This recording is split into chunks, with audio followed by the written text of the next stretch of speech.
Good rockin' tonight.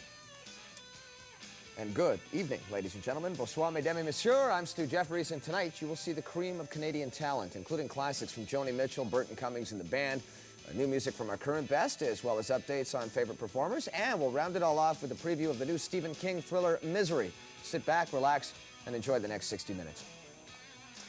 Celine Dion recently surprised the Disc Academy when she refused to accept her Felix Award for Best Anglophone Artist, stating that she, quote, was not an Anglophone. Be that as it may, she has today one of the hottest-selling English discs in the country. Why did you decide to do an English album? Because my big dream is to be known everywhere in the world. I know it sounds very big. I'm still trying that. And I know that it's not for tomorrow. I realize that, and I know that it's really a new beginning. It's a new career for me, because even in the English part of Canada, I'm not known. I'm just known in province of Quebec and in Europe. So for me, it's a new career, and I know that Europe and the United States, it's not for tomorrow. But I have great people behind me, and I think it's the most important thing. My family, friends, manager, CBS, everybody. But I have to concentrate myself on the English part of Canada, and then we'll see. Let's talk about your first English album, Unison. You've got a lot of help from some great producers, including David Foster. Tell me about how you came to work with them and some of the songwriters as well. First of all, I have to tell you that I had a great experience to work with those producers, and I didn't expect this so fast and so much for my first English album. The turning point why I worked with those producers is because in 1988, when I sang for the first time at the Junos, that was my first English song on stage in front of English audience on television. That was my first song, and I sang "Have a Heart." It's on my English album, and that song was written by Aldo Nova. And I was very nervous that night, and I met a lot of people. So they asked me my name and where are you from, and etc. And then I met David Foster. I was so happy. Great. I'm very proud of that album because everybody's behind me, and I think I feel good. I'm just 22 years old, and I want to sing all my life, and I want to sing for everybody. So I know that I have to work so hard, but I'm ready for that. I'm really ready because I'm not alone. I know that there's a lot of people behind me, and I need them.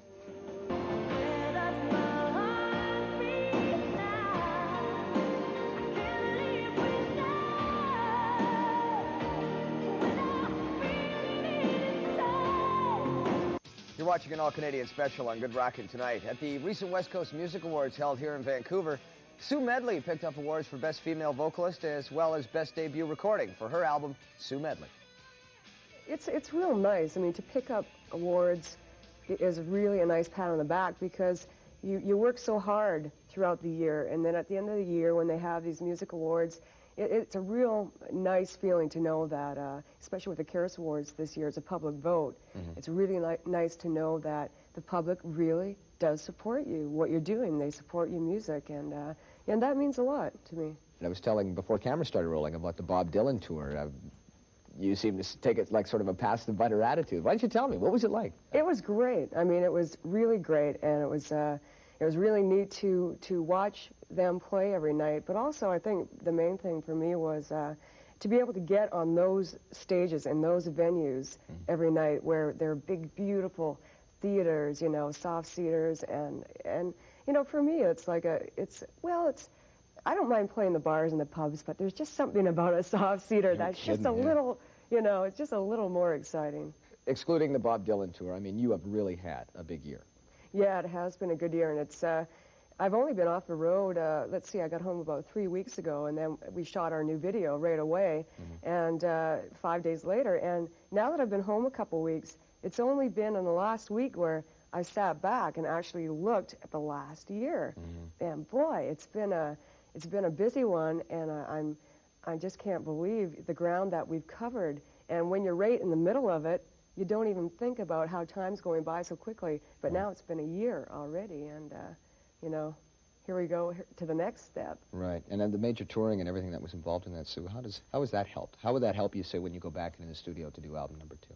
Oh, it's helped a lot. I mean, I think my performance and my voice and my writing has all really grown over the last year, you know, since we finished the first album. I mean, it's inevitable. When you're out doing it and you're out in different places, you're always picking up things, always learning things, and I'm really quite excited about getting into album number 2.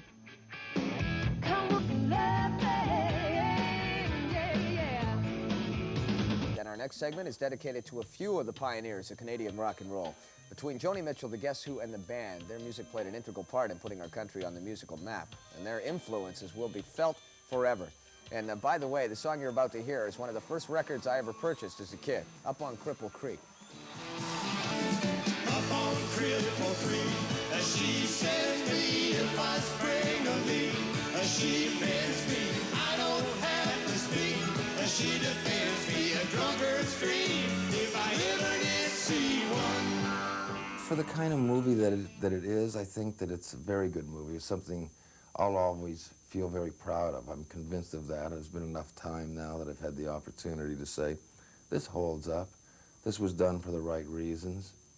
And it was a very musical and a very classy conclusion, I think, to bring the band experience to an end on. And the idea that I had Martin Scorsese to direct it, and tremendous cinematographers, and all these people that represented different aspects of the spokes and the wheel of rock and roll.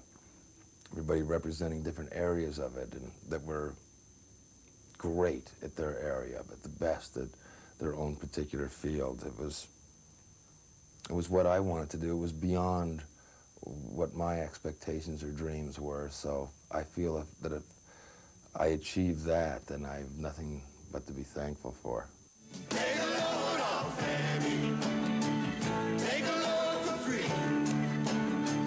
Take a load off, Annie. USA Today, in an article I was reading, said Joni Mitchell has mellowed. Is that true?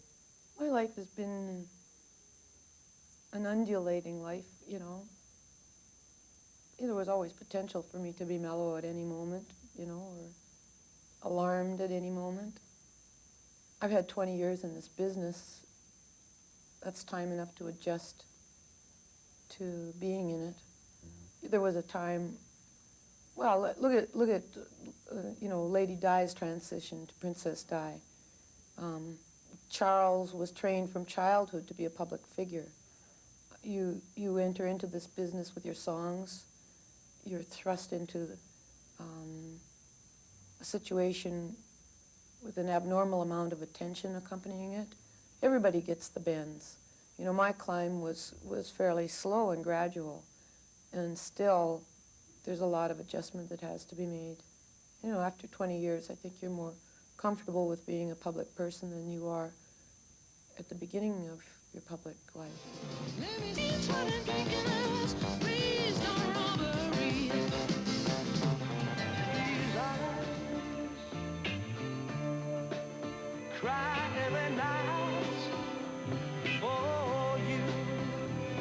In just looking at your biography, your statistics, if you will, your achievements are absolutely incredible.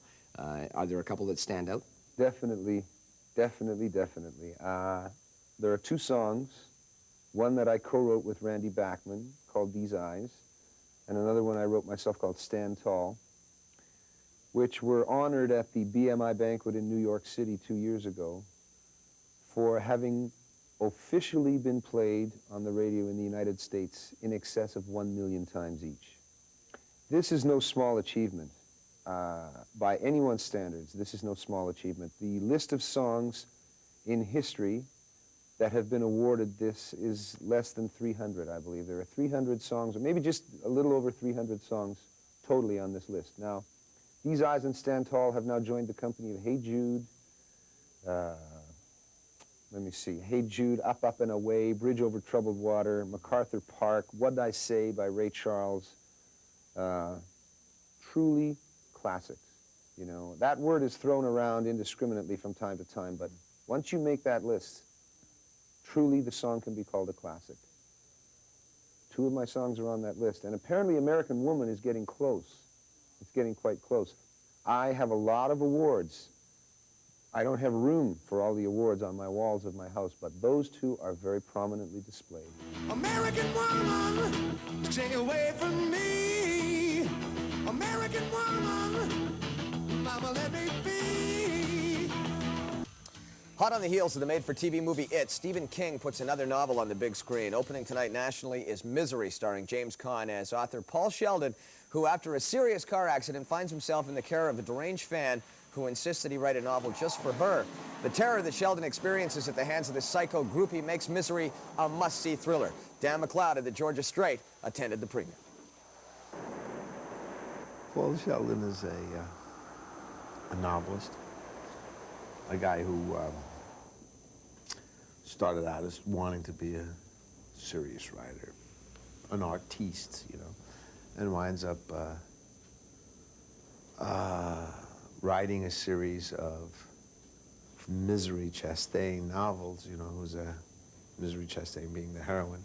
And on the way to going to his agent with the new novel that he's written, which is the more personal novel, he gets into a car accident, and he's saved in a blizzard. It's this blinding snowstorm. He goes off a cliff, and he's saved out of this car wreckage by someone who you think is a good Samaritan, who turns out to be his #1 fan, who's read all his books, and she turns out to be a psychotic person who becomes very disturbed when she learns that he's killed off her favorite heroine, and then forces him against his will to resurrect the character. And he's trapped in this farmhouse with her with 2 broken legs. Will I be able to walk? Of course you will. And your arm will be fine, too. Your shoulder was pretty badly dislocated. It was a little stubborn, but I finally popped it back in. What I'm most proud of is the work I did on those legs. You have a compound fracture of the tibia in both legs, and the fibula in the right leg is fractured, too. You've got a lot of recovering to do. And I consider it an honor that you'll do it in my home. In this picture, you know, which is unlike any other picture that I've done, I'm totally victimized. I'm the victim, so I don't drive the picture as much as like Kathy does, so I'm more a reactionary character. I'm sorry, Paul. This is all wrong. What? You'll have to do it over again. It's not worthy of you. Throw it all out, except for that part of naming the gravedigger after me. You can leave that in. Well, I think she's such a changeable woman. Clinically, I guess you could say she was a psychopath. Professionally, she's an ex-nurse. And vocationally, she's a fan of Paul Sheldon's. You dirty bird. How could you? Misery Chastain cannot be dead. Annie, in 1871, women often died in childbirth. But her spirit is the important thing, and Misery's spirit is still alive. I don't want her spirit! I want her! And you murdered her! I think William Goldman did an excellent job in bringing her to the screen because she almost talks like her favorite character, Misery Chastain. She talks in a very kind of 18th century mode, and now that she's living out this incredible fantasy, she pulls all the stops out. She's living exactly the kind of life that she thinks she wants. What? You've been out of your room. No, I haven't. Paul, my little ceramic penguin in the study always faces due south. I don't know what you're talking about. Ceramic penguin. Is this what you're looking for? For the most part, Stephen King, you know, is a wonderful writer. He writes terrific characters that are very well defined. The dialogue in his books is very good. And what people usually do when they're adapting his books is they weed all that out and leave only the supernatural and the horrific elements. I stripped away the horror. I took out all the gore and left mostly this kind of psychological chess game that goes on between these two people. Paul, do you know about the early days at the Kimberley diamond mines? Do you know what they did to the native workers who stole diamonds? If they caught them, they had to make sure they could go on working, but they also had to make sure they could never run away. The operation was called hobbling.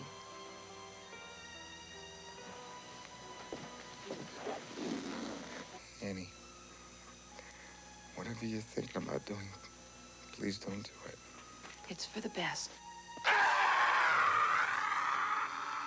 God, I love you. Whew.